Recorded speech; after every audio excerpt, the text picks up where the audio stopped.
Well, hello and welcome to episode number 265 of the Plain Talking UK podcast. It's 296. Oh, blimey. How could I get that wrong? Episode 296 of the Plain Talking UK podcast. I'm Carlos, and this week I am not in the PT UK studios because I'm back in the old PT UK studio, but upstairs this time in my office. So I'm joining you this week from the office. So we'll call it. Well, it's still PT UK Towers, isn't it? At the end of the day. Yeah. Absolutely. So you're just a PT UK Towers instead of the studio this week. Exactly. Yeah. And obviously the voice there, who is back in the control centre, we'll call it the control tower.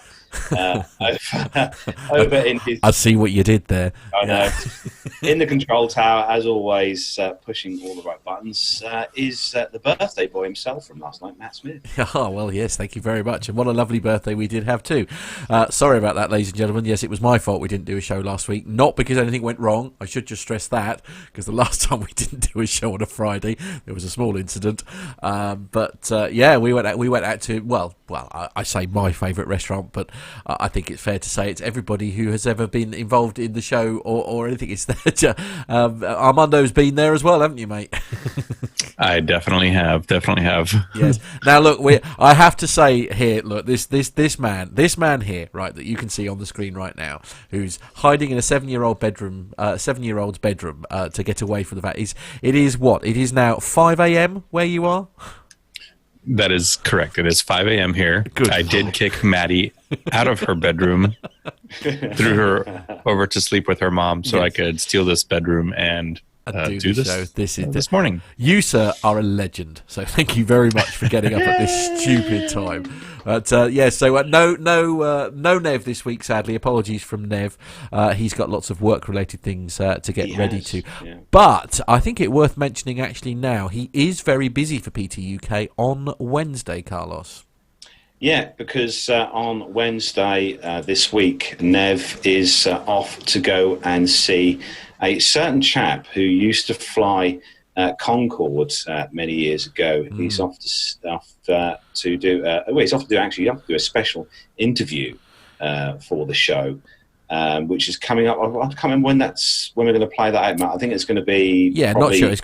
Much work needs to be done to it, but it's going to be a very fascinating interview that we've got coming up. Yeah. With John Hutchinson. That's it. Yes, absolutely. Yeah. So John Hutchinson. For those of you who may have heard his name before, John Hutchinson used to be a former BA Concorde captain. Yeah. He flew Concorde between 1977 and 1992 for BA.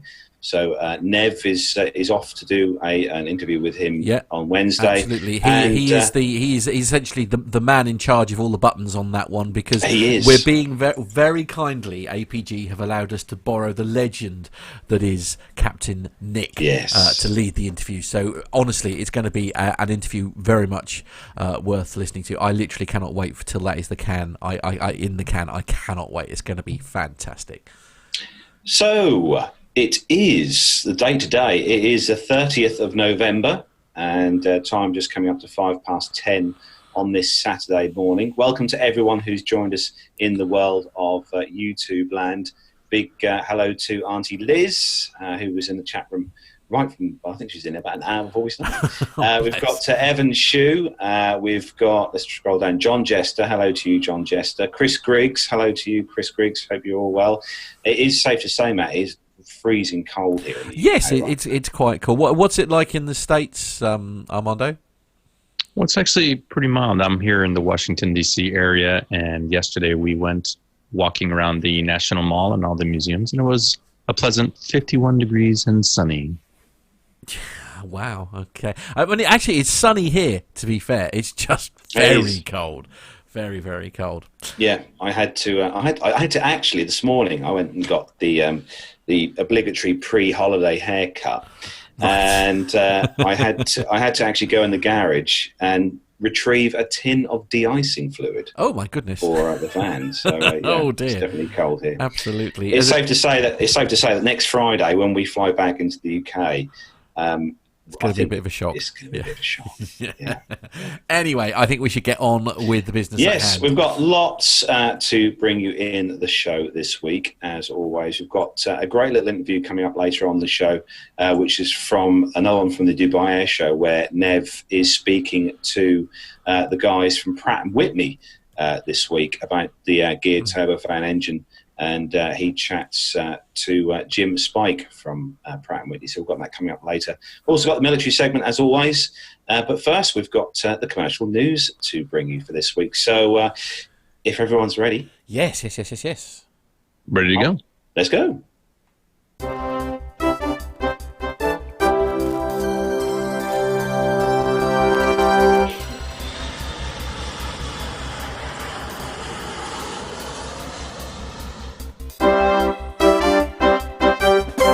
So kicking off this week's first news story, this is on simpleflying.com. And Turkish Air Cargo A330 in a collision with Ethiopian Airlines A350. Ooh, ow. So a Turkish cargo A330 has collided with an Ethiopian Airlines Airbus A350. The incident happened at Kinshasa-N'Djili Airport in the Democratic Republic of the Congo. So the Turkish cargo A330-200F registration. My head's got a mush here. Victor or That's Tango it. Charlie? Tango Charlie, Juliet, Oscar, Victor. Oscar, Victor. That's because I haven't had my coffee this morning. I've not had my coffee. Was in Kinshasa, following a flight from Istanbul. Meanwhile, the Ethiopian A350-900 registration Echo Tango Alpha Whiskey Oscar arrived in the DR Congo capital after completing flight ET841 from Addis Ababa. An Ethiopian Airlines employee got in touch and provided this following statement. So he said here that while the aircraft was taxiing out, its wing hit the tail of the Airbus A350 aircraft, which was parked during its regular ground time. Nero News shared a post by local citizen Maglora Kawabi, who showed images of the collision, and the tweet explained the wing of the Turkish airline aircraft hit the back end of the Ethiopian's airline plane. I'm sure Matt's possibly putting some pictures up there on the screen. The close-up images show some minor damage to the outer body of the planes, although there doesn't seem to be any major harm done from what you can see in the photos. However, we hope that the crew and passengers on board were safe, which obviously were. Turkish Cargo is the shipping subsidiary of Turkish Airlines. This is not the first time the parent company has been involved in an airport collision. In April, Virgin Atlantic Boeing 787-9 collided with a Turkish Airlines Airbus A340 at Johannesburg Airport. This resulted in the grounding of both aircraft. Additionally, the Independent reports that last year an Asiana A330 began to taxi off and collided with the tail of a Turkish A321. We covered that in a show, I remember, last year. Today's incident comes a day after the collision of a fuel truck at Dallas-Fort Worth Airport. This resulted in the damage of a couple of American Eagle Bombardier CRJ-900s. Both the aircraft were preparing for departure at the time before the crashing. So Ethiopian is extremely proud of its A350, probably not so much now with dents all over it. Early this month, the airline celebrated the first flight of the Airbus aircraft type to Toronto. According to Plane Spotters, it currently holds 13 units of the model within its fleet. The first of these arrived in June 2016, and the latest one came only last month. Meanwhile, Turkish Airlines holds 67 A330s within its fleet. However, only 5 of these are the A330-200F, the freighter variant. This is the Airbus range's all-cargo edition, which is capable of carrying 140,000 pounds of weight.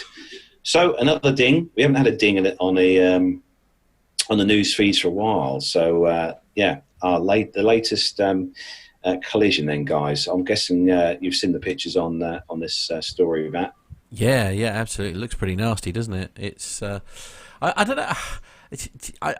Is it one of those where it's probably about time we started having people actually sort of? I don't understand how these things happen these days. You'd have thought they'd be guided. Do you know what I mean? There'd be somebody watching all the corners. But that's perhaps my naivety of not having spent much time in airports. Perhaps. I mean, Armando? What would you say they could do to stop something like this from happening in future? Where are they going wrong? Well, yeah, that's a good question. I think every single time that we do one of these stories, we say the same thing. There are people that are supposed to be watching. There's supposed to be people that are guiding and have hand signals that should be stopping the tug drivers. Now, it looked like the Turkish Airlines or Turkish cargo airplane was on the taxiway, so it almost looked like the A350 backed up into it. So those people should have been there and should have had some hand signals to the guys driving the tug, but they're really just unnecessary mistakes. Now, when I was looking at the story, I did search for the link for that Dallas-Fort Worth fuel truck.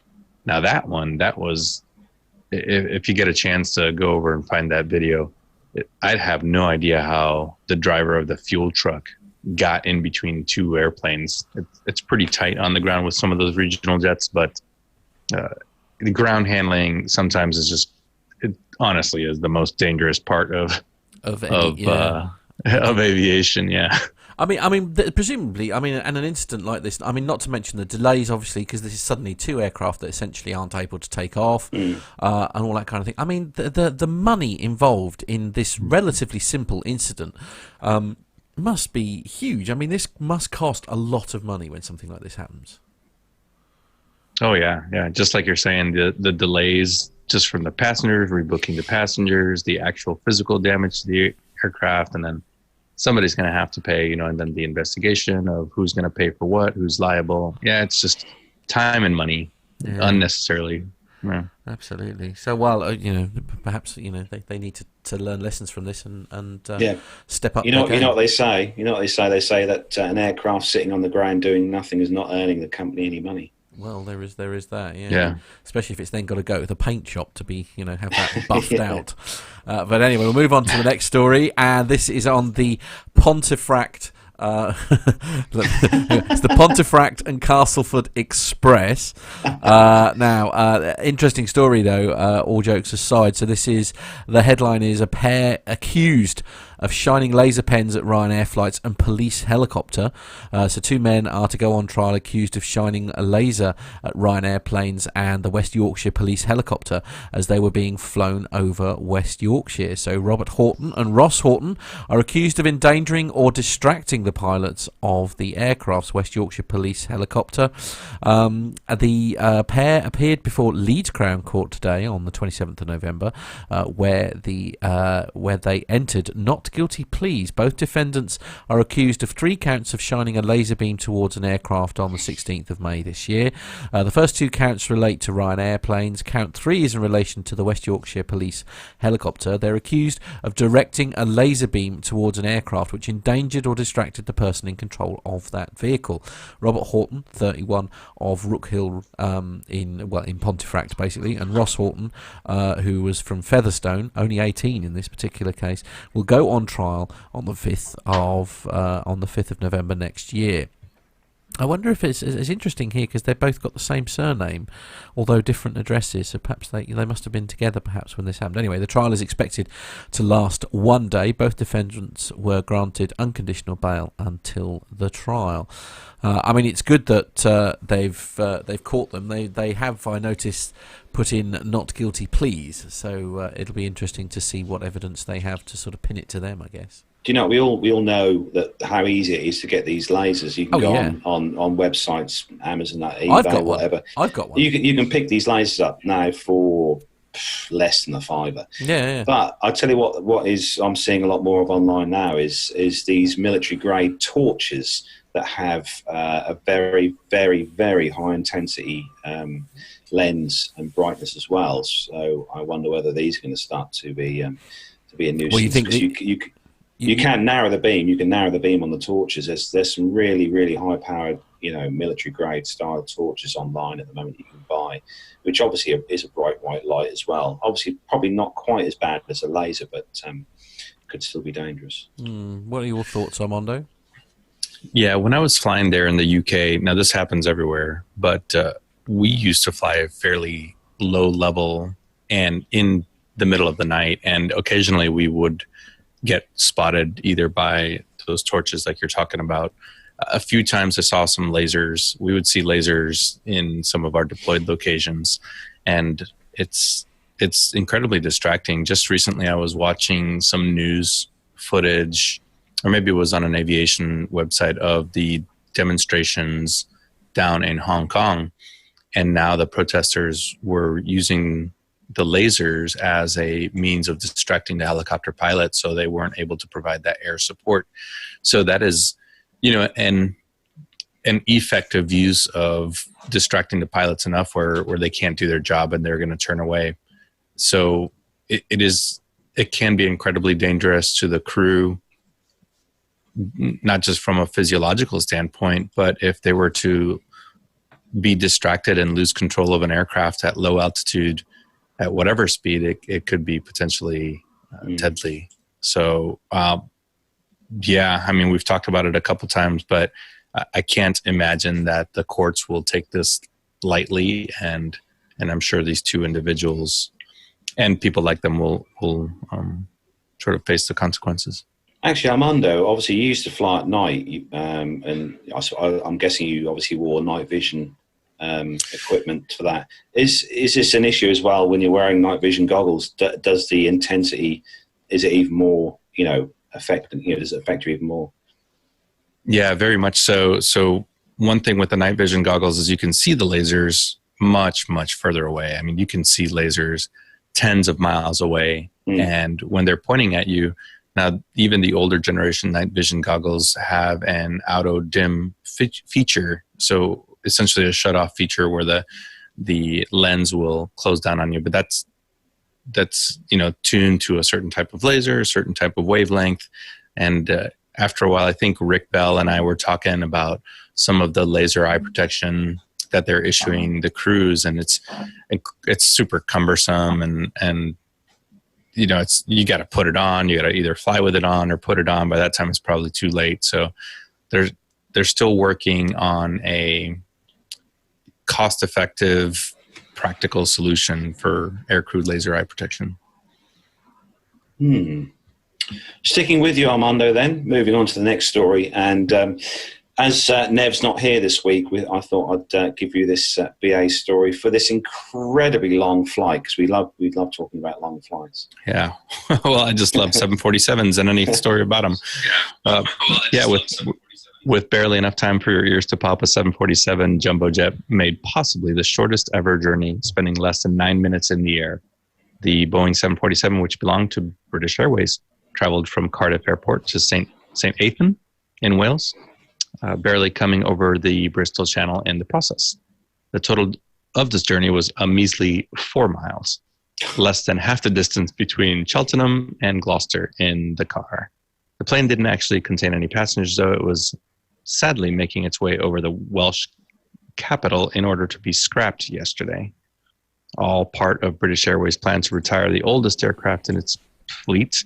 The first of the airlines was the Golf Charlie India Victor and then X registered Boeing 747s, which first left the runway April 1995, of which there were 25 in total.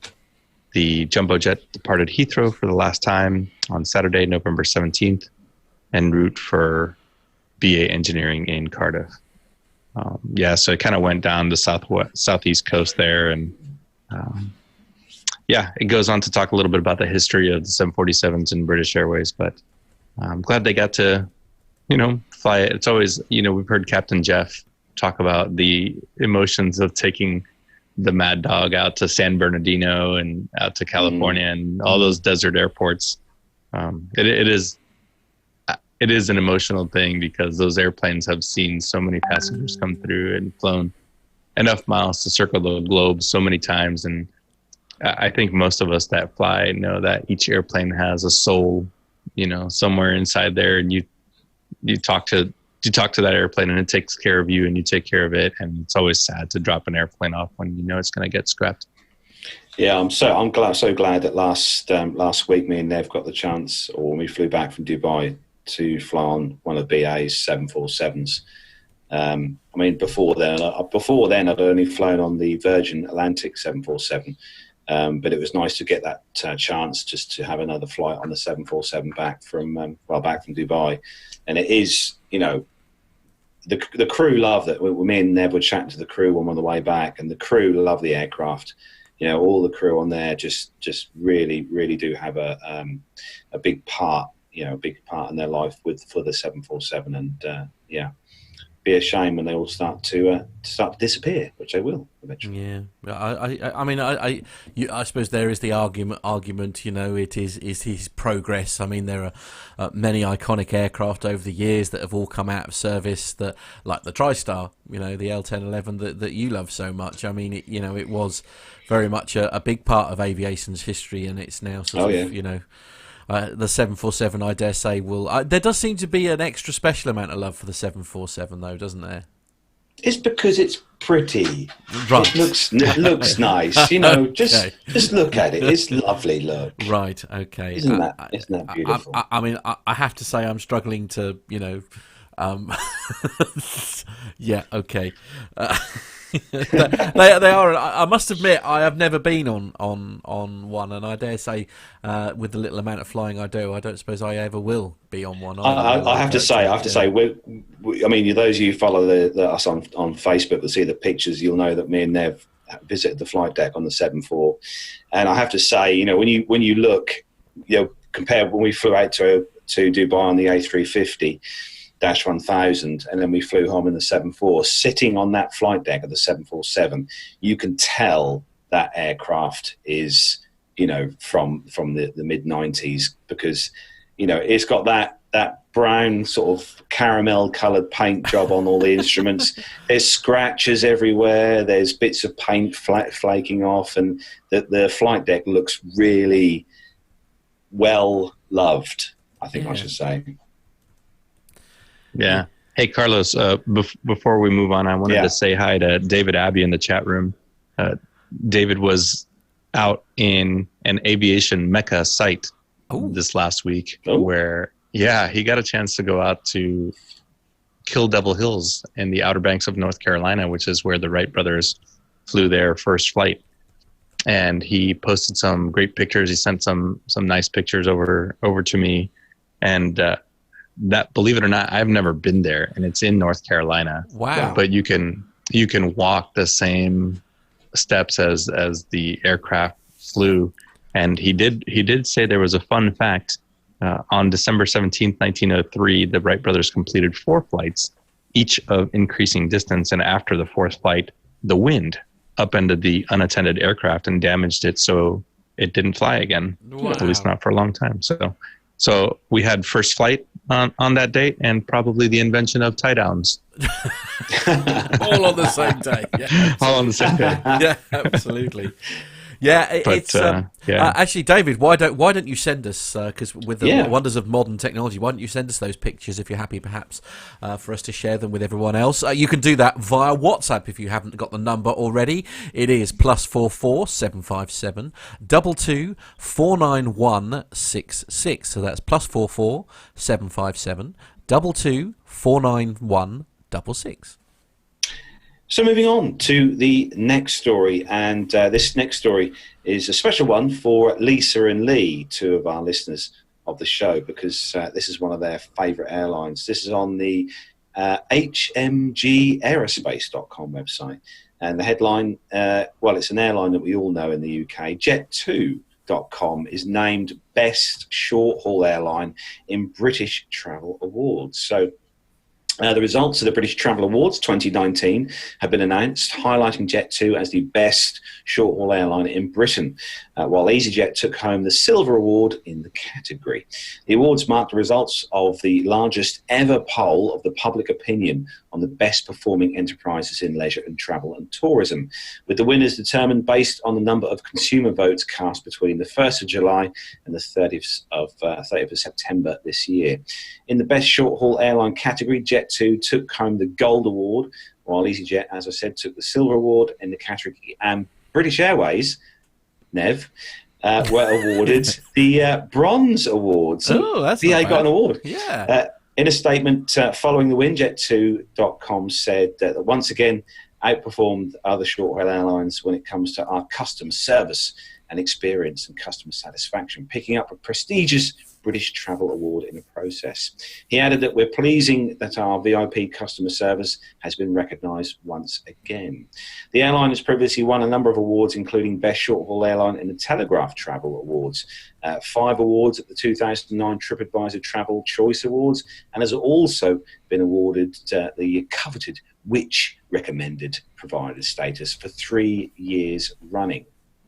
So it's safe to say they are doing rather well. And I'm speaking to Lisa and Lee last night because they were out with me and Matt. Oh yes, and they are big lovers of the whole Jet2 kind of experience. So yeah, good on them. Yeah, I mean they have done well, haven't they? This is the long and the short of it, isn't it?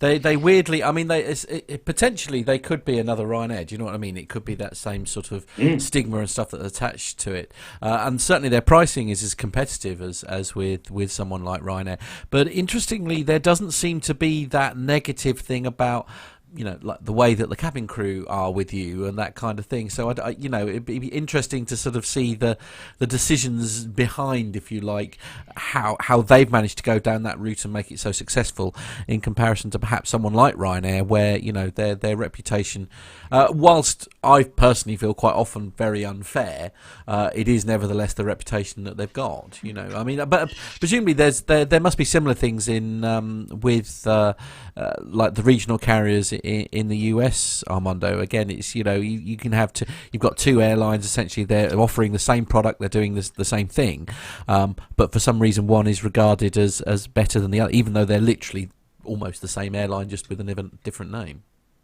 Yeah, exactly. There's all kinds of things that go into that. You know, the amount of redundancy in their infrastructure, the amount of their baggage handling infrastructure, whether they're third party contracted out, ground service, you know, just like we were talking about, you know, do they own their own? And then the general culture of the company also leads to that. You know, if you have management that doesn't value their employees, then their employees aren't going to provide good service.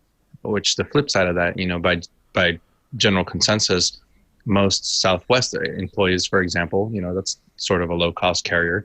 They're incredibly happy. The pilots are well paid. The flight attendants are well paid. They all enjoy their jobs, making it an all around fun experience. But, you know, you may get a smaller carrier that is just a sort of a, you know, passenger mill or something like that. And the crews aren't happy, and that leads to delays. And yeah, so absolutely. There's so many factors. I'm sure there's aviation business analysts that go into all this kind of stuff that, you know, makes the, determine those kinds of determinations.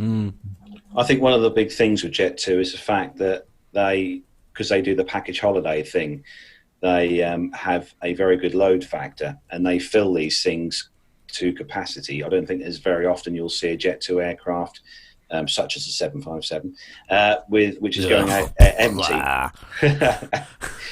But no, they do the job well, and they do fill their aircraft. And good on them. Yeah, definitely. So moving on to the next story, and Matt, it's a special celebration for a certain airline we all love to pronounce. Indeed. So apologies in advance for this. This is on the airlineratings.com website, and it is Qatar Airways celebrates 10 years serving Australia. So Qatar Airways is celebrating 10 years serving Australia this month, and it's amazing to look back at where the airline has come from in such a short time. But going further back in time, Qatar Airways took a very conservative approach to its growth, starting with 1 Airbus A310 and 1 Boeing 767 and 75 staff on the 22nd of November 1993. Operations began on the 20th of January 1994, and the first services were in Amman in Jordan in May of that year. By April 1995, the network included destinations such as Abu Dhabi, Bangkok, Cairo, Dubai, Kuwait, Madras, Manila, Muscat, TP Tokyo, and one place that I'm not even going to attempt to pronounce for fear of offending many, many people. To start with, the airline used leased aircraft for its considered expansion, but in 1998 it placed a firm order with Airbus for 6 Airbus A320s. However, with the basis of a solid airline proven in 2001, Qatar Airways became Airbus's 9th customer for the A380 with an order for 2 and 2 more options. But that was just a taste of what was to come. At the 2003 Paris Air Show, Qatar Airways placed an order with Airbus valued at $5.1 billion for 18 aircraft, and in the same year it became the first airline to be audited under the new IATA Operational Safety Audit IOSA program. In 2007, the airline stamped itself as a major global player with an order for 80 Airbus A350 extra wide body aircraft and 65 Boeing 787s and 27 777s, and these are the fleets that have been the bedrock of the airline's expansion over the last 10 years. With the best from Airbus and Boeing, the airline turned to its in-flight product, and again, excellence is not negotiable. Qatar Airways has won countless prestigious Skytrack awards for its service and overall product, with 4 airlines of the year and the world's best business class 6 times. The flagship Q Suite business class, which won the highly prized airlineratings.com Best Business Class for 2019 and 2020, is a standout product that sets the airline apart from all the others. I won't go on because it basically sounds like a big advert for Qatar, but you get the drift. I think it's safe to say that they're progressing well with their plan. Yeah, I didn't realise it was. I didn't realise it was 1993. I thought they'd been around a lot longer than that. But yeah, 1993. Yeah, I know, but that's longer than you think.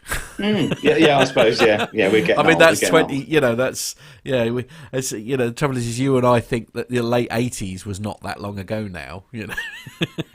But I have to say though, Matt, I think you'd love the Q Suite with that 21.5-inch high def screen. Oh, lovely! Yes, that would be awesome. Yeah, absolutely. I'd never want to get off. It's like, screw the airport, screw the hotel. I want to stay here. Yeah. and especially with that their in-flight entertainment system with 4,000 options of programming. That's fairly good. This is true. Yeah. So moving on to the next story then, Armando, and it's another ding. Oh no. Yeah, that's right. A British Airways Airbus A350 was damaged while being painted. Oh. Likely delaying its delivery to the airline. Flight Global reported that the plane sustained surface damage from some equipment in the paint shop. Airbus confirmed the incident to Flight Global, and British Airways said the manufacturer is working to deliver the aircraft shortly. BA has 18 A350s on order, and its route map for the aircraft is slowly expanding. After the first of the planes were delivered, the airline put them into short-haul service so crews could get more comfortable working the jet. The A350s are now on long-haul services for BA, already serving Dubai and Toronto from London, with plans to send them to Tel Aviv and Bangalore in the coming months as more get delivered. Points Guy got a preview of the new airplanes before they entered service, and he's got some links to see if you want to see what you're going to expect when you fly one. But this kind of damage, just like we were talking about now, I kind of put this a little bit different category. When airplanes are undergoing maintenance, there's some great YouTube videos out there about airplanes getting painted or aircraft going through inspections, and the amount of equipment that is required to maneuver around them is incredible. When you're standing on the ground next to an A350, it's pretty big, and you can imagine the cranes and the lifts and the scaffolding that has to go up around it when it's getting maintenance or painted. So this one I'm going to chalk up to obviously an accident, but probably not negligent. It makes you wonder when these aircraft are delivered to the purchasers such as BA on this story.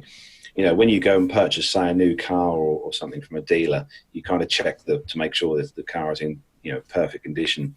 When these aircraft are delivered, it'd be interesting to see just how far airlines go to check the aircraft all the way around, all the paint, all the bits and pieces to make sure everything is absolutely spot on.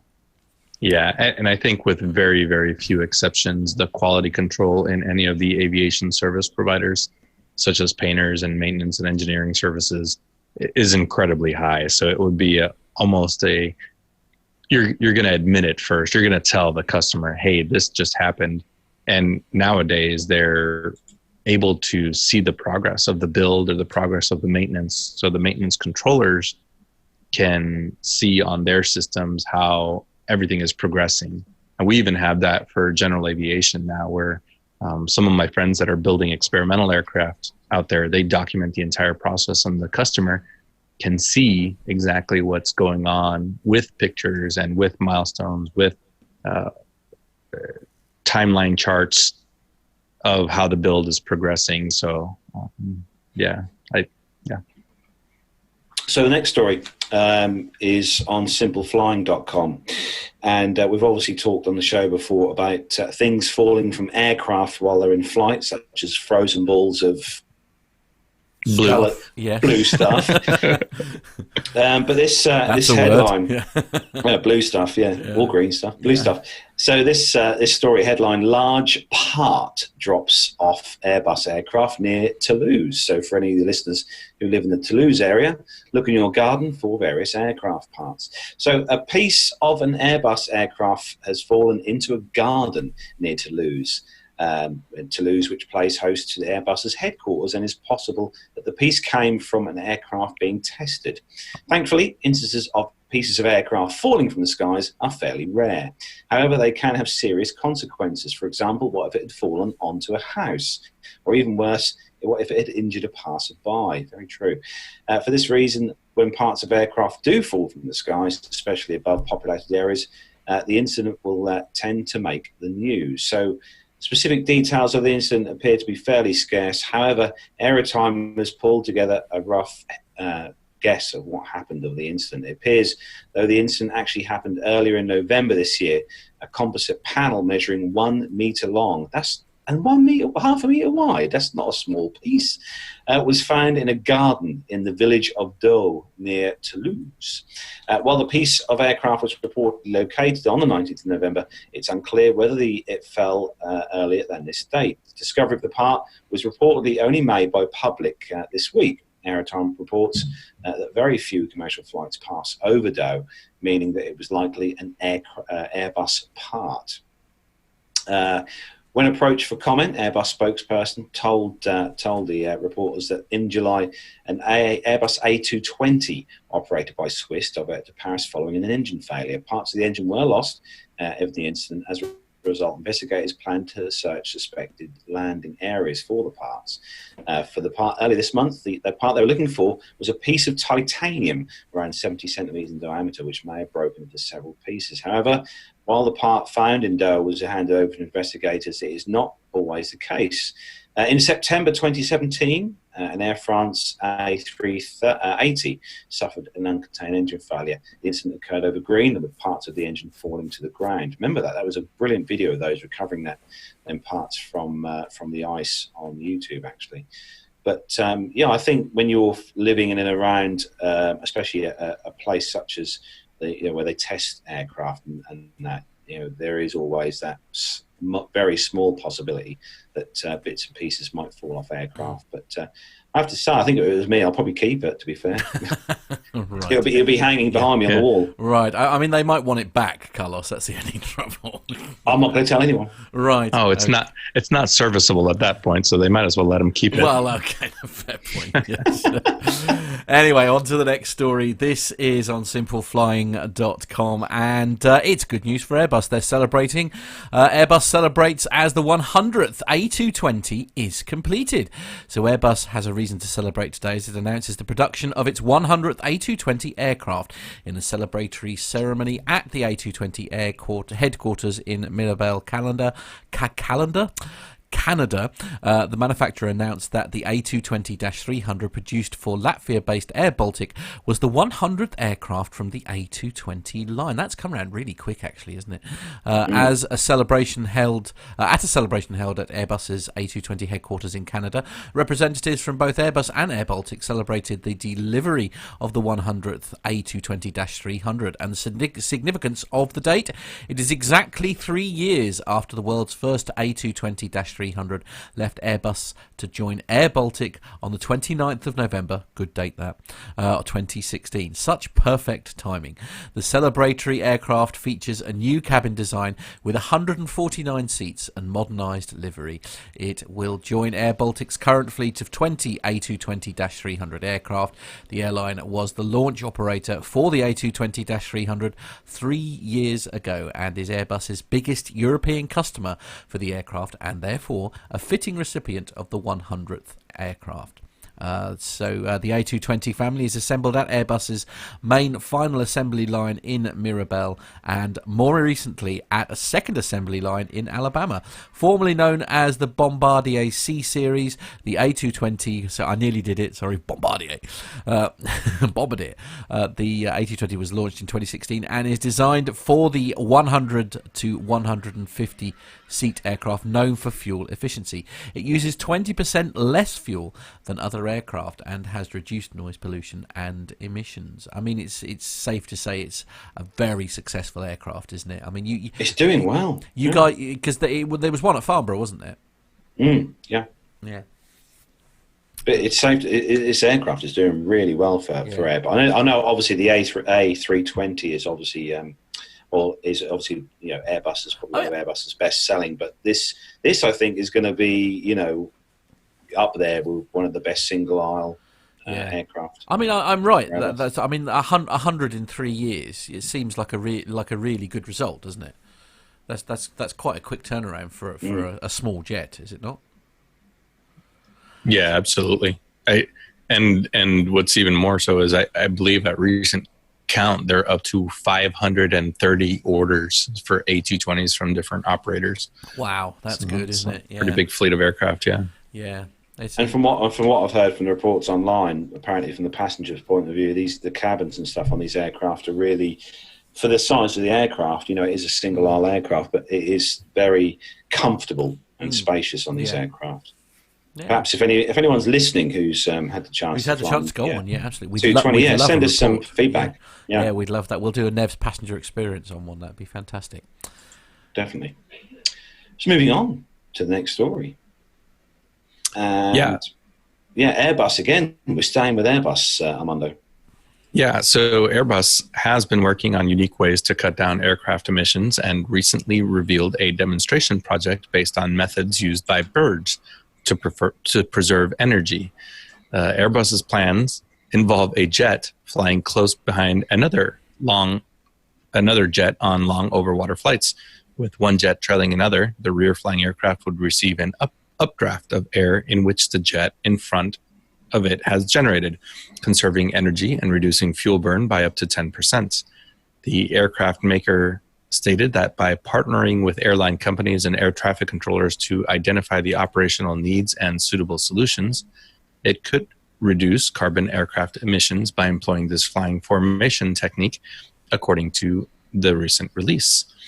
The environmental impact of aircraft has become a pressing issue for European airlines and regulators, with the European Union Aviation Safety Agency looking to implement a ranking system that would rate airlines and carriers based on their environmental performance. So Airbus's proposed flight system would specifically impact air traffic controllers who would have to endorse the fellow fly concept themselves before going into effect.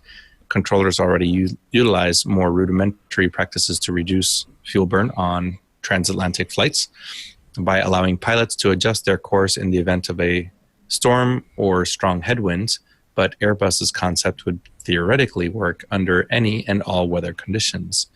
Airbus says it intends on testing the tandem flying technique by next year while it works on developing enhanced cockpit instrumentation that would allow the planes to fly close to each other without issue. That kind of technology will likely take years, though. Yeah. So this is interesting. Two words? 2 words, Armando. Wake turbulence. Yeah. Are you riding?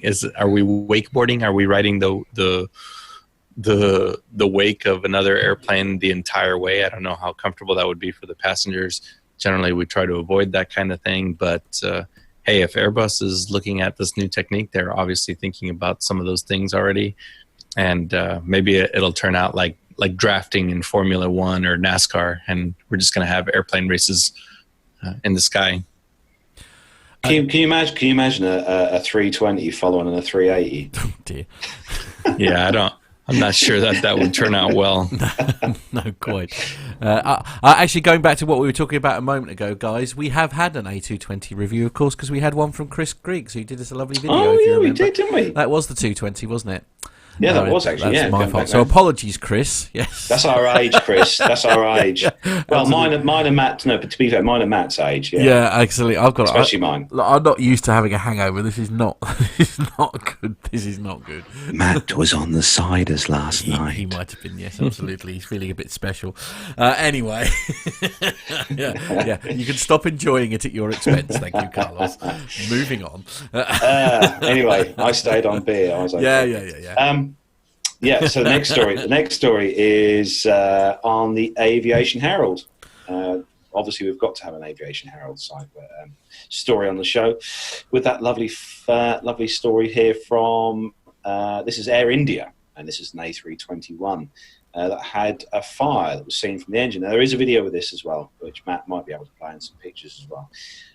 But Air India A321-200, registration Victor Tango Papa Tango, performing flight AI 670 from Bumba, I should have given this one to Matt, Bhubaneswar to Mumbai, India, with 180 people on board, was climbing through flight level 260 out of Bumba when a passenger alerted cabin crew after seeing fire and sparks from the left-hand engine, a CFM 56. The flight attendants informed the flight deck. I don't know quite why they wouldn't already know, but anyway, after some checks, the pilots decided to shut the engine down and divert to Raipur, India, where the aircraft landed safely 40 minutes after departure. The aircraft was evacuated via slides, and there were no injuries reported. India's DGCA reported a passenger report of the engine fire to cabin crew, who informed the flight deck crew. The flight crew performed checks, shut the engine down, and diverted. And the airport reported the aircraft returned suspecting a tailpipe fire on the number one engine. The crew did not receive any engine fire indications or other abnormal parameters. However, as a precaution, discharged the fire extinguisher into the engine after it was shut down. There had been, obviously, the tailpipe fire. On the 13th of November 2019, it became known that the engine is going to be replaced, and India's AIB have opened an investigation. On the 29th of November 2019, India's AIB reported there were no injuries, but minor damage to the aircraft when the left-hand engine suffered the in-flight fire. The aircraft, obviously, as we said, was diverted, and the occurrence was rated as a serious incident. And it's being investigated by India's AIB. Now, there's a picture there actually on associated with that video as well, and I think that safe to say that engine's having slight issues with some damage there by fire. So I mean, there was they went to great lengths to say it was a tailpipe fire. Is this essentially unspent gases that have ignited due to something going wrong engine wise, Armando? Or I mean, what could potentially cause a tailpipe fire? Yeah, it could be quite a few different things. I mean, it could be a fuel metering issue. It could be a component failure. It could be some kind of oil fire. It does look like. Whatever it was, it pretty much destroyed those blades, which are made of some pretty high temperature steel.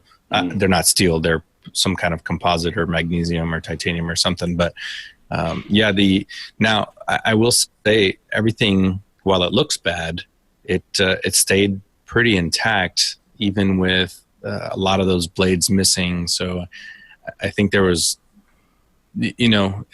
We have engine failures and we talk about uncontained engine failures, it looks like this one, was very contained. relatively contained for what it was. And, whatever indications the crew got up in the flight deck, they obviously discharged the fire extinguisher into the engine. So possibly, reducing the amount of damage that could have further happened. It's amazing when you look at those pictures, Armando, how much damage that heat of the actual heat has done to those compressor blades. Yeah. Amazing stuff, isn't it? Considering what they're made of, as Armando said, they are fairly well damaged. That's true. So moving on to the next story, Matt, and a bit of a tech kind of story for you. Right. Yes. Okay. So this is on Flight Global. Is that correct? Yeah. And it is. Yeah. It's the lovely font. SITA. Is it SITA? I'm not quite sure how to pronounce that. Anyway, SITA. SITA. Upbeat Airport Biometric Solutions will take off. So it promises to shave off about 1/3 of travellers' time at the airport from check-in to boarding, and is premised on one concept: that your face is your boarding pass. That is what SITA's newest technological concept, Smart Path, promises to passengers, as it makes use of biometric technology to help save time. For airports, Smart Path hopes to help boost passengers' throughput without physically needing to increase infrastructure. On the back of increased investment in technology by airlines and airports alike, SITA is bullish that solutions like Smart Path are the way forward, even as increasing concerns over data privacy loom large. Smart Path trials have been running at Boston and Miami airports for about a year, says SITA President for Asia Pacific Sumesh Patel. He adds that among airlines operating at both airports, some have noticed reduced boarding times. Patel noticed that British Airways has come on record to say that they could board 200 passengers in 10 minutes at Boston. Asked about concerns over data privacy being a potential stumbling block to such technology, Patel disagrees. He cites SITA's recent industry-wide survey, which indicates that more than 60% of passengers were willing to share their personal data to get better service. Patel says it mirrors an IATA study which found a similar proportion of travellers with such sentiments. Says Patel, the travellers just need to know three things: what data is captured, how long you're going to keep that data for, and what are you going to do with that data. As long as such information is relayed to travellers, they are happy to give consent, he said. He also gives the reassurances that SITA is a technology solutions provider, does not own the data. Rather, it works to match data provided by relevant parties such as airports and immigration departments. As Patel puts it, what we do is we validate and we say go or no go. He stresses that this will not be a barrier for those wary of sharing their biometric data. Those passengers who are not willing to share their data can still use the old technology, but that means you have to give more time staying in the queue and using the current technology, he tells Flight Global. Patel added that to facilitate greater collaboration between partners in the air travel industry in sharing data, SITA has invested in a blockchain sandbox. The blockchain technology, says Patel, will remain neutral as SITA is a non-affiliated organisation. Three parties, Geneva Airport, London Heathrow Airport, as well as British Airways, are testing the system by sharing flight information through the blockchain. The next stage, says Patel, is to move towards biometrics. This means that a passenger can make use of SITA's Smart Path as both departing and at both departing and arriving airports. Patel acknowledges that it will take a few years before the different stakeholders move to the next stage, but SITA has, in the interim, looked closely at how best to implement such technologies. I mean, so if your face is your passport, boarding pass, right? Mm-hmm. In the months leading up to when you fly, if you grow a Captain Nick style beard, then surely your boarding pass will change to your original picture because you've got a beard, a full face. But then I suppose in the unlikely event that the system is unable to recognise you, then you would immediately default to the existing system already in place. So I mean, I can understand why people are concerned about, data privacy. There are large companies, and I should stress, including BA, who don't have a fantastic reputation when it comes to their IT facilities. So I can understand why it would cause concern. But I think if you've got a third-party company that specialises in managing the data, so it's not necessarily being held directly by the airline, and they're using biometric data to essentially, as it says in the report, SITA is literally saying, no, go or no go. So as long as you've got to go, you can walk through the channels and stuff. But I mean, realistically, I think if we truly knew the extent to which our data was being collected, I think we would all be genuinely horrified.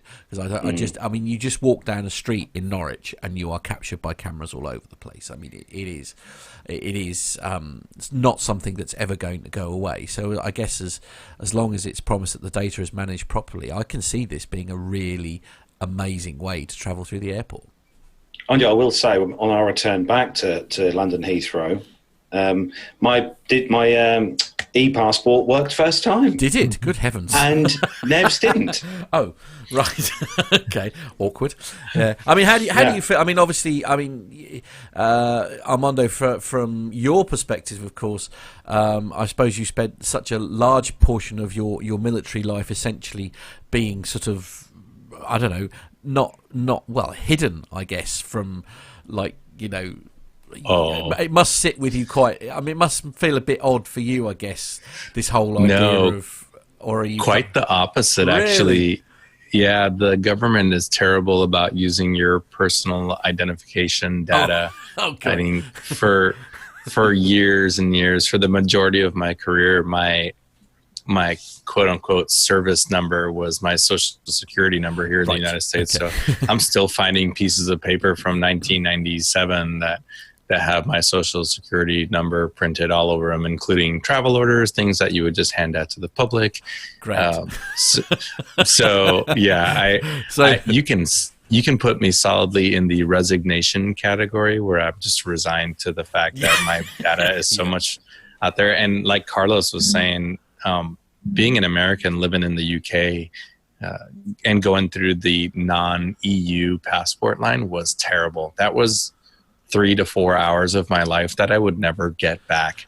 And once I became part of the UK known traveler program, that I think is based off that facial recognition, or at least a basic facial recognition program.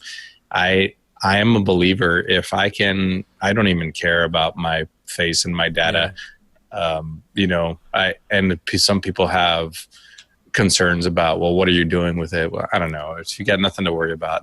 This is just my opinion, right? Yeah. Everybody has, and I'm an uninformed data guy, but if I am solidly in that category where if I'm able to board an airplane in 10 minutes and get through passport control in 10 minutes, and my time is worth more than the inconvenience of something potentially happening. So sign me up. Yeah, absolutely. And I'm with you, Armando. I'm completely with you. It's just to say, if we actually knew the extent to which our personal data was already very much out there, I think we'd all be very, very horrified.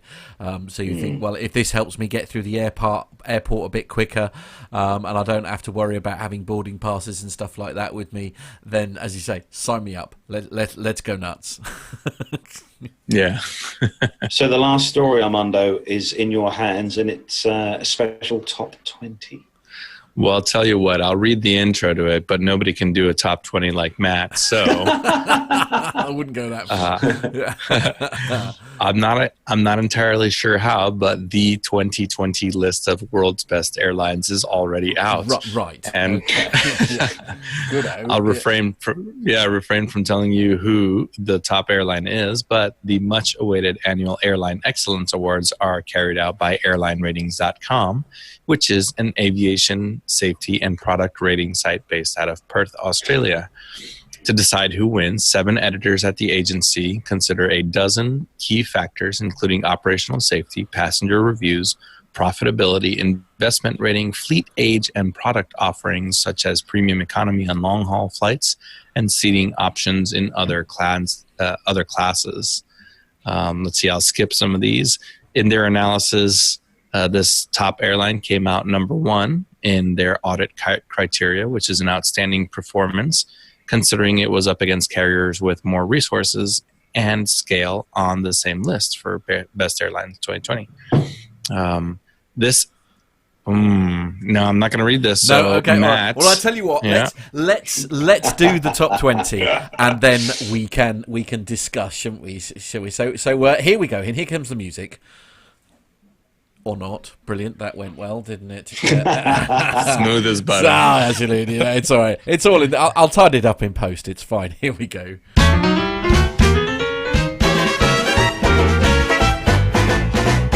In 20.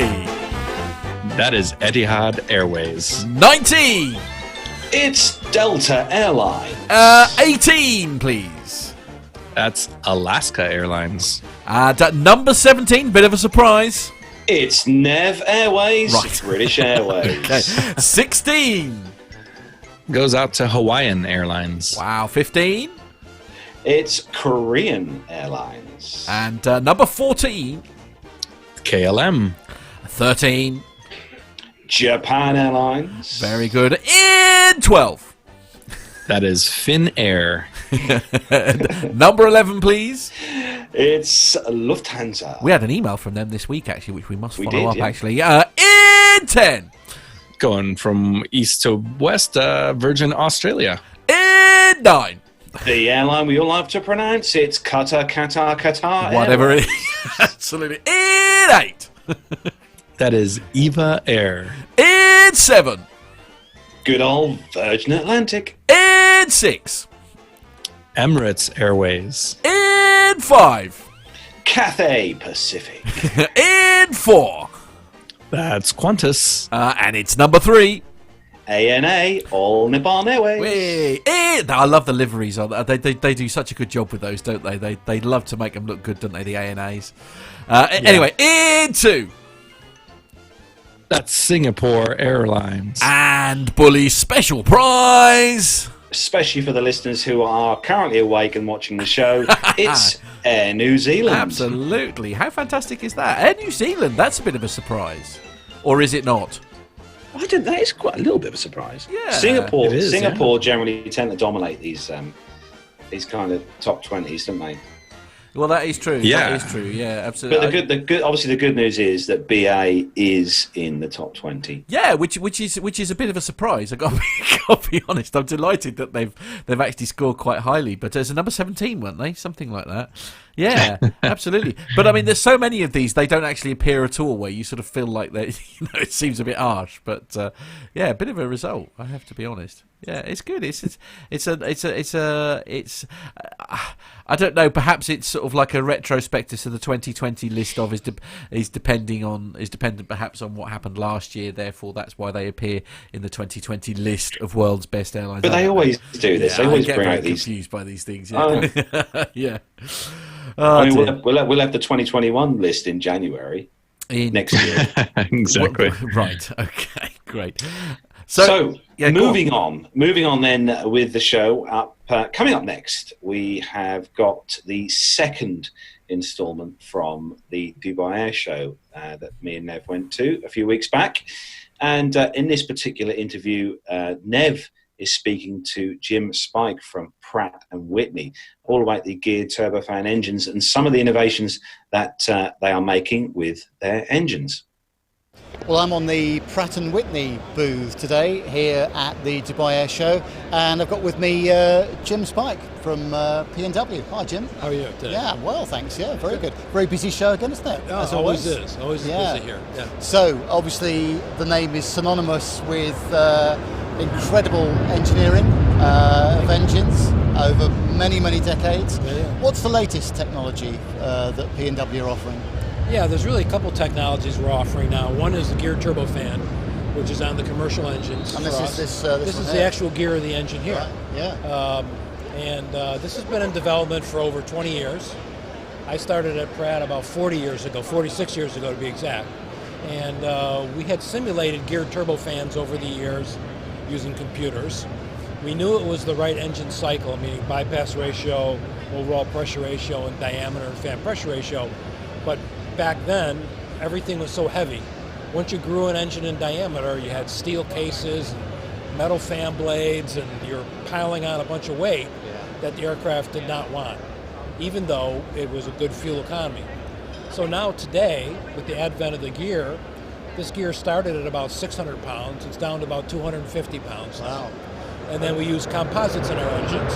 Composite fan cases, composite structural exit guide vanes help drive down the weight even further. Yeah. So the gear kind of came into its own. A lot of development behind the scenes. And thanks or no thanks to high fuel prices, the economy of the engine being 16% less fuel burn than even a V2500 Wow. really kind of bought its way in quite quickly. Yeah. The thing I've always thought about this engine as well is how quiet it is in service. From a passenger point of view, it's absolutely incredible. Was that one of the important things as well? Well, I mean, that's becoming more and more important, right? So we knew that it would burn less fuel, which is economically good as fuel prices were going up. But then, because of the higher bypass ratio and the low fan speeds, we were able to address the noise issues. And we're about 15 dBs less than a current engine. Our noise footprint is about 75% smaller than a conventional engine. So really quite good for noise, and the neighbors don't mind it so much. Yeah. I mean, flying out of LaGuardia, and if you look at the density around that area out of New York, about 500,000 people less would hear this airplane if it were a geared turbofan. And LaGuardia, of course, is quite limited in terms of runway length and that kind of thing as well, isn't it? Sure. So that's very important. Works out very well. And how long does it take, do you think, to get this thing off of the drawing board into manufacturing and finally onto airframes? Well, like I said, we've been studying it for 40 years, on and off. The gear itself took about 20 years to develop and a couple $2 billion. You have to patent it and do everything else that's necessary to protect your rights. And, it takes a long time. Yeah, sure. So I know that our friends in Great Britain, their Rolls Royce, are developing one. So they're going to have a development time on their hands like anybody else will. I think the thing is with aviation that there's always this huge lead time, isn't there, on anything for certification or whatever it is. And of course the commercial guys will want it tomorrow, but that's just never going to happen, is it? And you're going through different cycles of fuel, cost and that kind of thing. Yeah, I mean, there's always trades, right? Yeah. You can have a good efficiency engine, but maybe it's weighs too much, or maybe it's not good in sustainability, or maybe it's hard to manufacture or too costly to manufacture, right? So there's always a trade. Nothing's free, right? Now, we've heard, a lot in the press from all sorts of places about electric propulsion. Yeah. Is that something that Pratt & Whitney are working on? Yeah, our advanced performance group and our advanced engine group has been looking at hybrid electric engines. Depending on the size of the vehicle. If you have the urban one, that's pretty much going to be batteries and props. As you grow further in sizes of aircraft, it's going to be more of a hybrid, meaning a gas generator, either driving generators or something like that. So as you move along in size of aircraft, it's going to be dependent on the engine configuration. Yeah. If we fast forward another 40 years, and I'm asking you to look into the crystal ball now, Jim, are we going to see far fewer pure jet high bypass engines in favour of hybrid or electric propulsion, do you think? Well, we're studying it very hard, and I know probably everybody else is. It's really no secrets for anybody. That's kind of where we're looking in the future. Yeah. Is it 40 years away? Maybe. I think it may be a little further than that, because that's a big leap, right? I mean, this was a big step in a very disruptive technology, if you will, which really works out very well. So I think the next one, the hybrid electrics and all that, will be another jump in technology. What I find incredible about the engineering and the technology required from you guys, for example, is that you're selling this product to airlines all around the world with huge ranges of temperatures and climates and that kind of thing. How is it possible to keep the engine in good condition for the very cold situation or when you're in the middle of the Nevada desert? Well, we test for everything, and we design for everything. So once again, when you're designing the engine, you're going to be designing it to take the pollution and sand and whatever else you find, plus it's going to be able to operate in a cold environment. So it's just really how you plan it, and you have to test it to verify what you're technology would say you can do. Yeah, and it's all about certification, isn't it? Of course. Yeah, So, it ends up to be certification, but it ends up to be durability too, right? You can certify an engine, but it doesn't have to be durable. Sure. I mean, ultimately you could if you wanted to, but that's not what the customer would want. So we have to give the customer everything, right? Of course, a certified engine, something that's durable, economical, and now sustainable. That's becoming a bigger part of the equation. Yeah. So on this engine, because it saves 16% fuel, you get tremendous amounts of carbon decrease, right? Just from the fact that you're burning less fuel. The burners on these engines burn about 50% less NOx, so much cleaner there. And then from a noise standpoint, which we still look at sustainability, like I said, about 15 decibels less than anything else. So. It's significant, isn't it? It really It's big. It's big. So it's been a big jump right now. Fantastic. Well, Jim, absolutely fascinating to talk to you today. Thank you very much indeed. My pleasure. Great interview, well done, guys. That's I'm loving this series here. I'm so thrilled with how much you brought back from Dubai as well. I literally cannot wait to hear the list. That was really good. It's hard to emphasise how different that was in that exhibition hall. The minute you walked through the exhibition hall right to the back of the stand and outside the doors, the temperature was just like went from a nice kind of 20 degrees all the way up to 30 degrees in one hit. Yeah. That was a really good question that Nev asked about fast forward 40 years from now, because if you take the flip side of that and you go back to 1979, think about aviation in 1979 and how fuel was abundant, and we could just, we were still learning the jet age and commercial jet aviation. We were in its infancy, and how far we've come to, these engines that you guys have featured on the show. It's interesting to hear that both Rolls Royce and Pratt Whitney, I'm sure GE and all the other engine manufacturers are thinking all about the exact same things, efficiency and durability. So I can only hope that we're all around 40 years from now to look back on this episode and see, see where things have moved on to. Wow. Oh, can you imagine if we're still doing this in 40 years' time? Oh, my goodness me. Wow. Wow. My, yes. Anyway, on that bombshell, I think maybe we should move on to the military. Yes, we're gonna hand things over to Armando. So, Armando, over to you. Yeah, it's been a while since we've done some good military news, and if you guys are ready, let's go ahead and knock some out. Let's do it.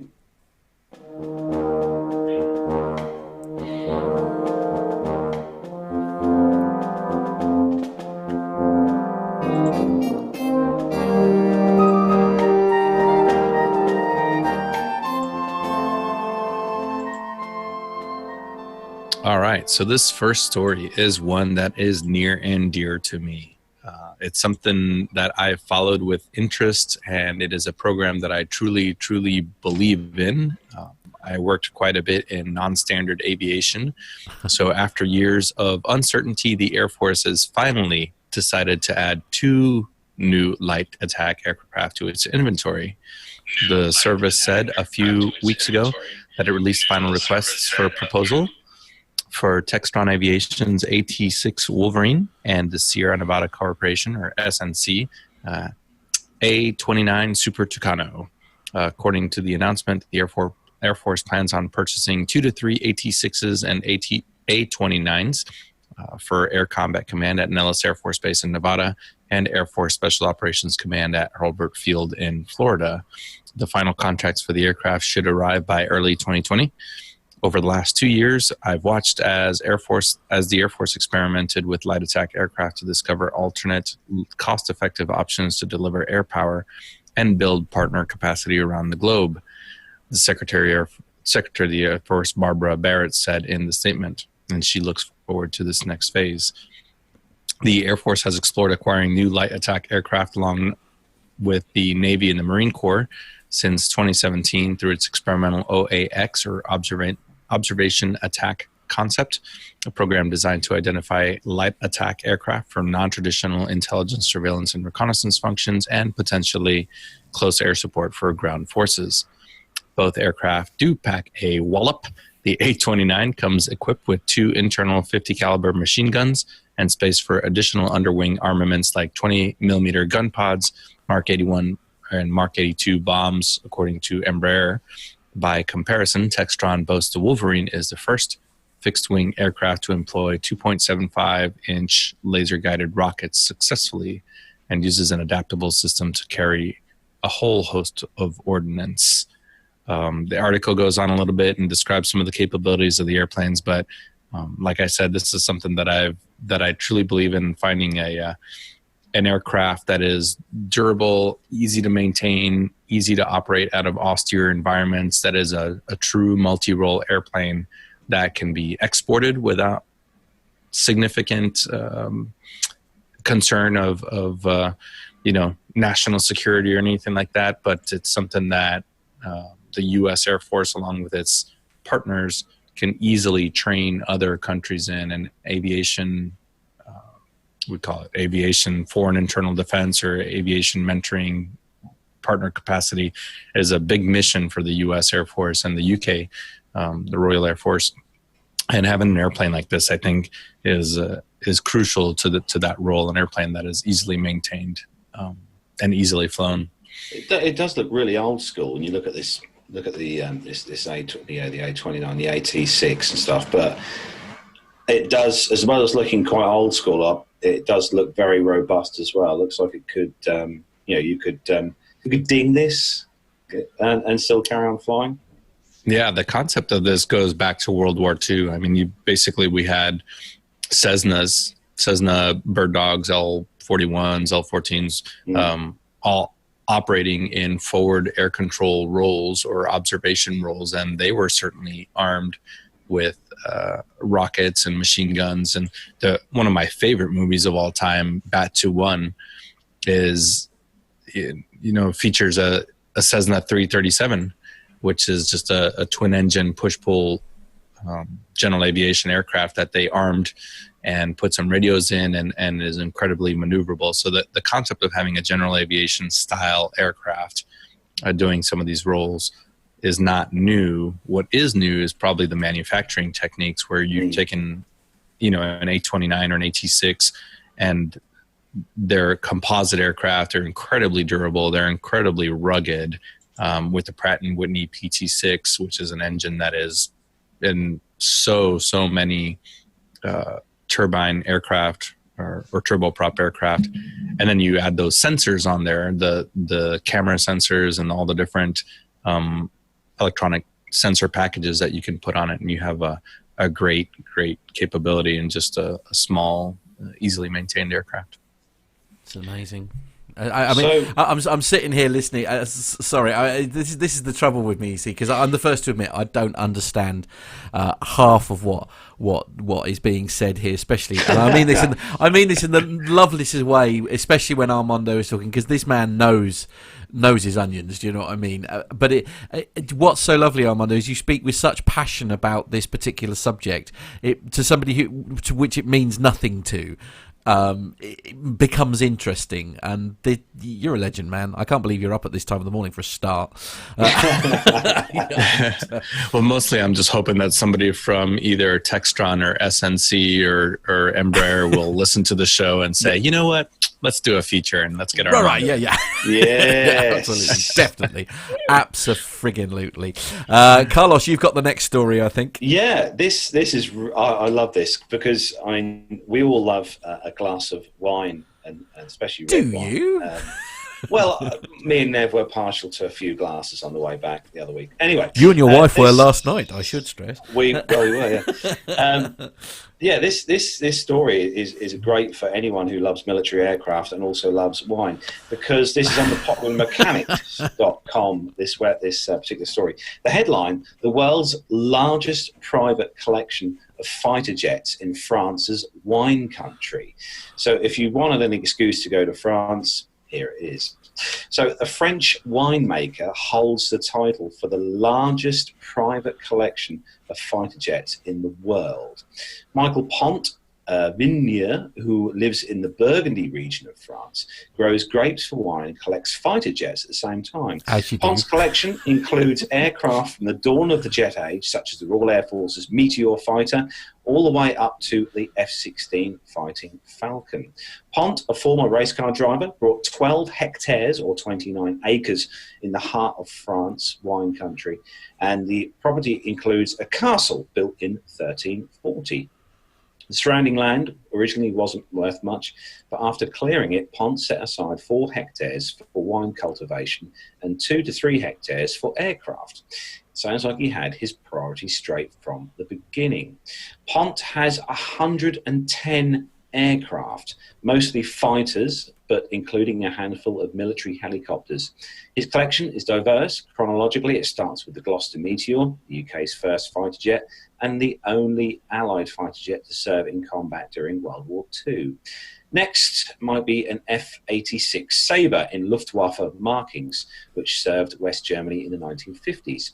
There's a whole bunch of fighters from the 60s and 70s, including Lockheed's F-104 Starfighter, and the English Electric Lightning F-100 Super Sabre, and Mirage 3 fighters.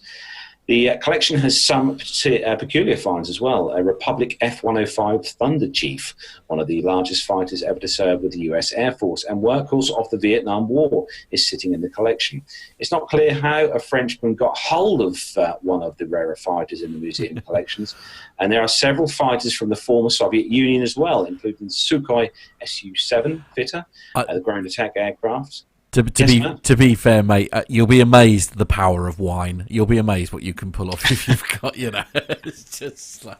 I know, I'm thirsty now. Well, and right. Also the Mikoyan Gurevich MiG-21 fishbed fighters. These were all purchased from former Warsaw Pact countries like Poland, Hungary, and one identified aircraft was purchased from Djibouti. There we go. The most modern and difficult to procure fighter in Pont's inventory is an F-16A Fighting Falcon fighter. According to Pont, he was friends with a Belgian Air Force general and expressed an interest in acquiring the Belgian F-16. Unfortunately, the US typically gets final say on how American-made equipment is disposed of, even by its closest allies, and for a long time the answer from the Belgian Air Force was a sympathetic no. Pont eventually got his fighter jet. Pont's collection has received the stamp of approval by the Guinness Book of World Records. Unfortunately, it's getting harder than ever to amass a collection of military equipment like this. Older aircraft, particularly those operated by foreign countries, are easier, but more modern US Air Force and Navy aircraft are difficult, if not impossible, for private collectors to buy. Although the F-A-18C Hornet no longer flies, active duty concerns about technology transfers and parts making their way onto the international black market mean it's hard to imagine private collectors getting their hands on one.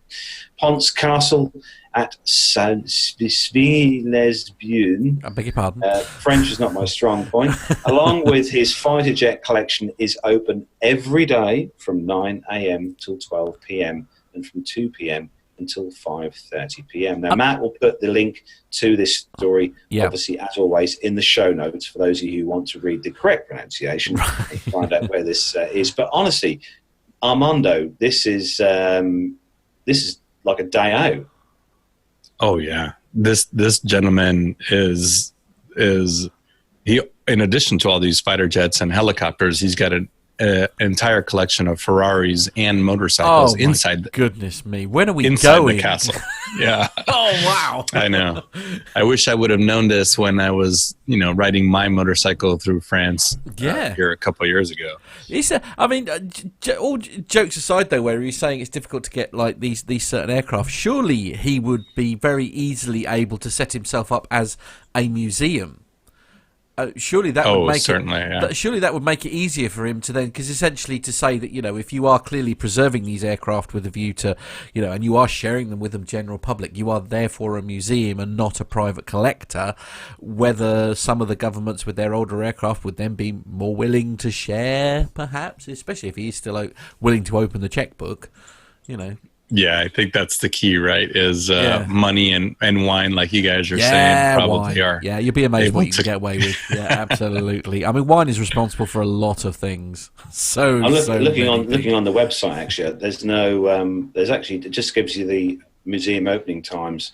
It doesn't actually give a price. So either this is free to go around, or or it's $1,000. One or other. Well, to be fair, even if you just show up and it's closed, you could just say, all right, well, let's peek through the fence and go drink some wine. Yeah, amen. Yeah, absolutely.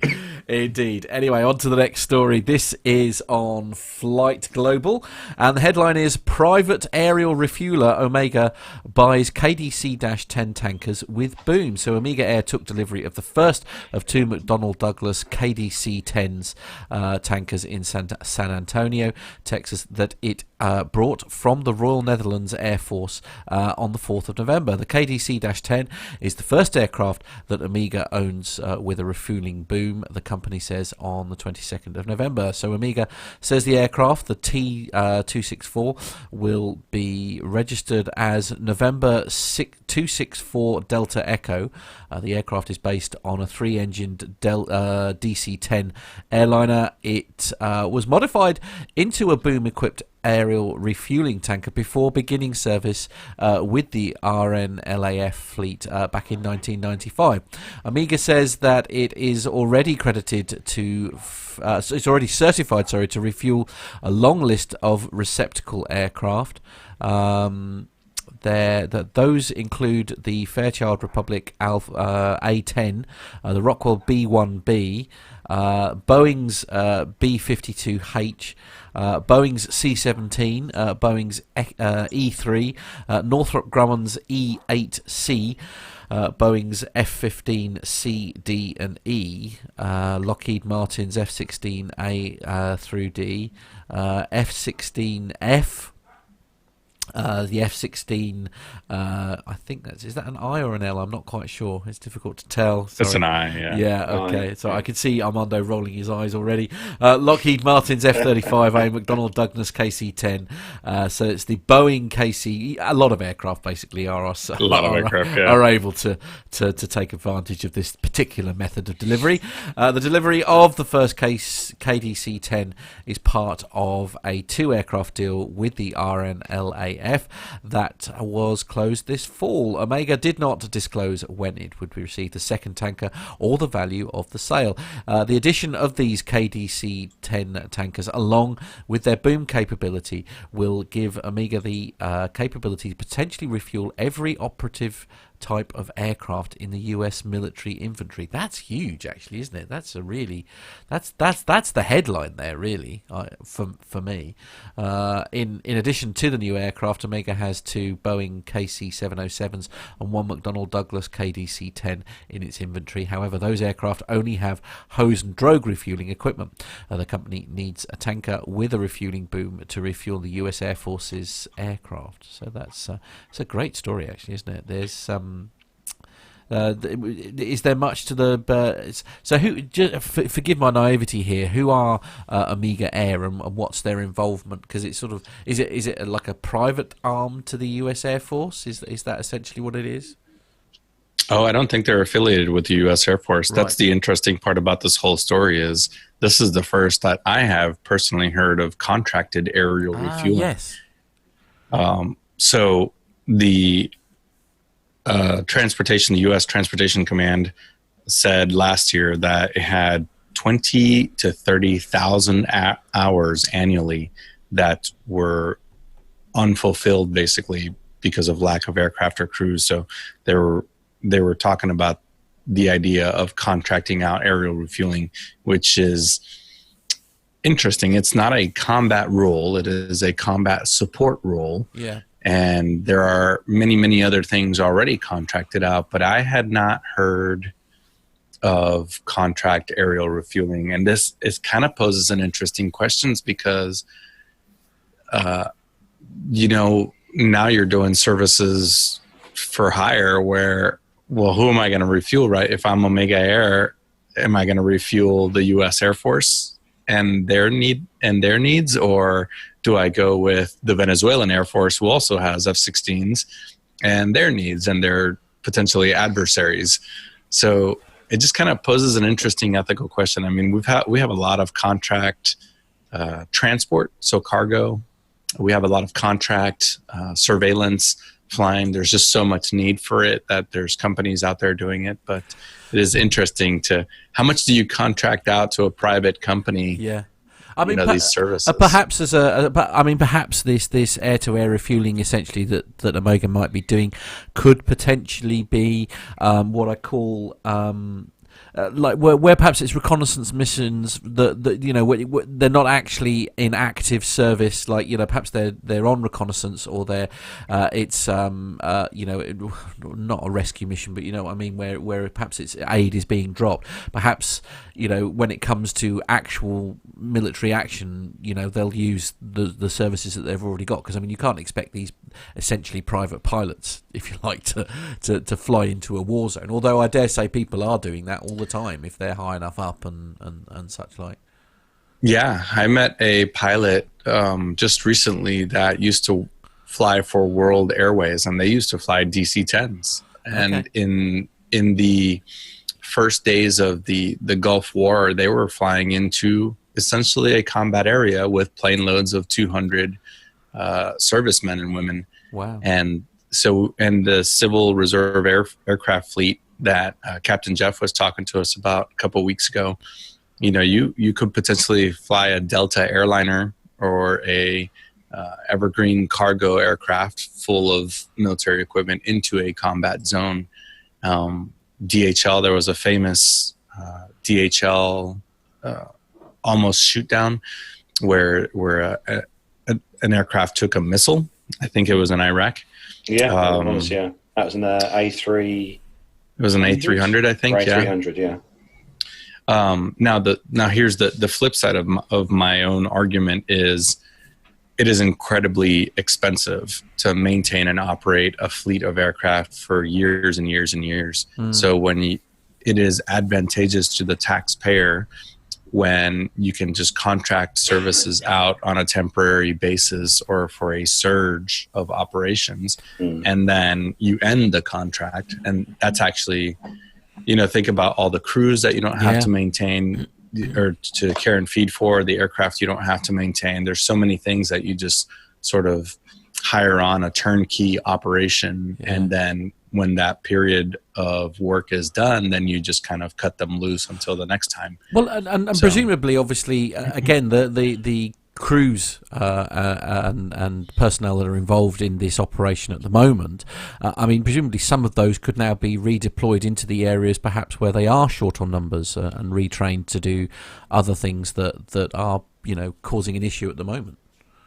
Exactly. And that's actually brings up a great point, is the continued pilot shortage. So now you're able to divert pilot training towards those more critical roles, knowing that there are companies out there that could fulfill some of those roles, like transport and air-to-air refueling. I suppose it opens the slightly odd question. Is it? I mean, we've got a similar thing here going on about talking about privatizing certain elements of the NHS, and is that is this? Does it again? It opens another ethical question. Is this essentially the start of semi-privatizing the elements of the Air Force, if you like, if one the air-to-air refueling is being done by a private company? I mean, it's an interesting and slightly dangerous subject matter, I'll be honest. Yeah, it's worth noting as well that the Royal Netherlands Air Force have got one of these KDC-10 tankers. I went on board a few years back at Riyadh, and they've got one left, and that's actually been replaced next year by the MRTT, the A330 multi-role tanker transport. So yeah, there'll be a spare second-hand KDC-10 refueling tanker from the Royal Netherlands Air Force for sale next year, possibly. Right. Okay. It could well end up in Bologna then, Buzz. Yeah. So the last military story, Armando, I think we should put this in. Definitely put this one in, because this is obviously regarding a certain type of aircraft that you know and love. Yeah, I don't know about love, but I know it well. No, I'm just kidding. So let's see. The United States Marine Corps, the Navy, and the Air Force have signed a $1.2 billion contract with Rolls Royce for engine maintenance of the Boeing V-22 fleet. The 5-year contract comes under Rolls Royce Mission Care Services and will cover the AE 1107C engines that power the tilt rotor fleet.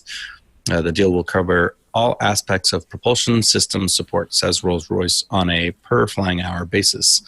Cirium Fleets data indicates that there are 342 V-22s in operations with 3 entities, 50 CV-22s with an average age of 7 years old, and 292 MV-22s, those are the Marine Corps version, with an average age of 7.9 years old.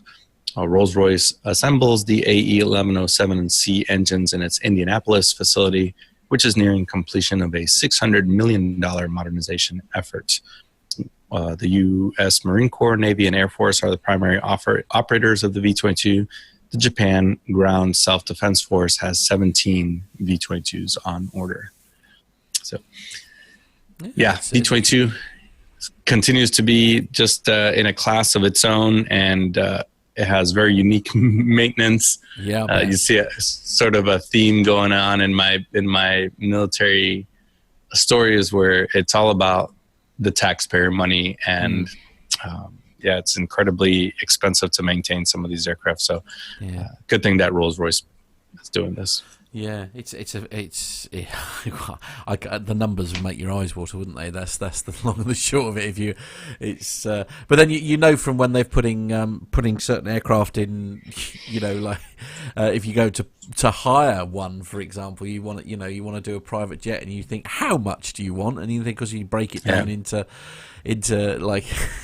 You've got your crews, and you've got the fuel, and you've got the insurance, and all these bits and pieces. It's I don't know who'd do it. If we could all just be nice to each other, we wouldn't need any of it. Yeah, I think I mentioned it a couple months ago, but I was out at one of my local airports, and I saw 2 young ladies fly in a Challenger 600, and they flew in from somewhere in the Northeast United States down to North Carolina at the cost of something like $9,000 an hour to operate or charter. And they picked up a dog, and then they went back to Maine or wherever they were from. Wow. Literally flew this airplane for an hour and change to come pick up a dog, and then flew back. Okay. Yeah. Blimey. Yeah. To have that money. Yeah. Oh well. I have to keep playing the lottery. So that brings the money spinning military segment to a close this week. And thanks for bringing that this week, Armando. Some great stories there, as always. So, we're going to start. Oh, actually, hang on. Now. Sorry, just going back to obviously where we all want, because we now all want to fly to Bologna, obviously, and go and have a look at this. This thing, absolutely. The man on the ground, if you will, has been doing some research. Flights are $9.99 each way from Stansted for an airport that's only an hour away from the wine and fighter jet land. Downside is there's only 1 flight a week each way, so you'd have to just go and spend a week in, wine country. I mean, would you be able to handle it for a whole week, Carlos? I know one way that you would be able to handle it, Mr. Matt Smith. Right. Okay. Go on. As if that week came with wine, cheese, and biscuits. Yeah, cheese and biscuits. Yeah, definitely. Yeah, and I might go and have a look at the fighter jets. I'll perhaps come and join you on one of your reconnaissances. But, Anyway, sorry. Carry on wrapping up. So yes, we are going to wrap up episode 296 of the show. Don't forget, if anyone is in the Heathrow Terminal 5 vicinity this evening, I shall be there with Gemma waiting to board a lovely BA flight to Oman. We're hopping on a -9 Dreamliner this evening. So looking forward to our flight this evening with BA, and never extremely proud as always. But we shall be there this evening and enjoying the delights of T5. Lovely. So, there we are. But for those of you guys who want to contact the show, you can contact us via email, podcast@planetalkinguk.com. Or if you want to contact us individually, you can contact us, say, for instance, contact Matt at planetalkinguk.com or Armando at planetalkinguk.com, and you know the rest. And Matt, where can people send their pictures and audio and video feedback to on WhatsApp if they want to? Indeed, yes, absolutely. So the number for WhatsApp is +44 if you're outside of the UK, otherwise it's just 0. But we'll say +44 757, my favourite aircraft, 22 491 66. There we are. So that's +44 757 22 491 66. Thank you for that. Armando, what's on the cards for you this week? Not a whole lot, Carlos. I actually have sort of just some more time off and getting ready to go up to training for the new job here on the December 10th. Oh. So the next few sort of 10 days or so, I'll just be doing the honey-do list around the house. Is that, I mean, presumably, obviously Thanksgiving is a big thing for you guys in the States, isn't it? But presumably Christmas is a big thing as well. Or are you essentially going to be training pretty much all over Christmas? Well, I am actually fortunate that this airline is going to give us a Christmas break. Ooh. So I'll get up there, do a lot of the ground training, and then take a break, come back down to Charlotte for the holidays, and then go back up in January for sim and flight training. Fantastic. So this would be your second Christmas back at home now, won't it? It will, yeah. I generally try to come back home for Christmas or the holidays, but you're right, Matt. Thanksgiving is a pretty big deal here in the U.S., and this whole last week I've gotten a chance to spend it with family that came from all over the U.S. here into the Washington, D.C. area. So. Very cool. Very cool. So obviously, Carlos, you're getting on a plane and going to Oman for the week. Yes, and obviously when I get on that plane, I'll be reading one of these particular items here. Right. Obviously not that particular one, because that's a TriStar. Okay. Or we could actually. We were talking about the DC-10 earlier. We could go to the DC-10 there. There we go. There's the DC-10. Yeah. So anyway, Carlos is getting on an aeroplane. Yeah, that's it. Yeah, Carlos is getting on an aeroplane and going away on holiday, and I shall be here doing. I've got a couple of days off this week, which is nice. Just doing a few bits and pieces here as well. So, well, I hope you'll be here. Well, actually. Yes, you know what I mean. Yeah, you know what I mean. Yeah. Absolutely. So that's it then, guys and girls. Have a great weekend. Thanks to everyone in the chat room who's joined us on this Saturday morning. I know it's a bit of a different time, but we like to do a little bit of jiggery pokery every now and again on the show. So thanks everyone who has gotten up at a ridiculously early time, Armando, to join us on the show this week. And to everyone else, have a great weekend. Enjoy yourselves. And from me here in the P2UK flight studio, it's goodbye. Yeah, Armando. Yep, here from a kid's bedroom. See you later. That's it. Everyone say goodbye. Bye-bye. Bye. Bye.